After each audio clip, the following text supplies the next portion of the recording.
Dismissal is a life-changing turn with a ripple of humbling and humiliating effect. It is a major negative development that shifts one's focus, forces adjustments, and therefore warrants your utmost devotion. One form of dismissal is retrenchment.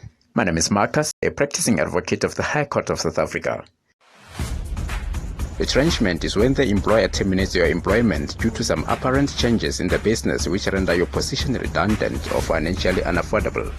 Unfortunately, at times employers disguise unfair termination of employment as a retrenchment only to get rid of you for some nefarious ends. The employer may falsely cite financial problems or redundancy as a smokescreen to get rid of you. If you have a good reason to suspect that you have been dismissed for such unfair and dishonest reasons, then consult a legal practitioner to examine your suspicion, as you might have a case against the employer.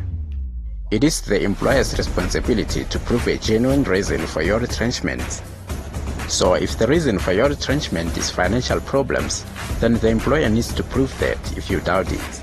Similarly, if the reason for your retrenchment is that your service is no longer necessary, the employer needs to prove that should you doubt it. In any case, if the employer did not consult you in an attempt to find a possible way to avoid retrenchment and save your job, then the retrenchment is definitely unfair, and therefore you should sue the employer for compensation of up to 12 months' salary or to claim your job back, whichever you please. Upon retrenchment, you are entitled to severance pay, which is basically determined by dividing your monthly salary by 4 and then dividing it by the number of years of your service. You are entitled to payment for paid time off that you did not take and accumulated leave days. You are also entitled to a certificate of service from the employer. Notice of termination of employment only does not make the dismissal fair. Similarly, payment of severance package does not make termination of employment fair too.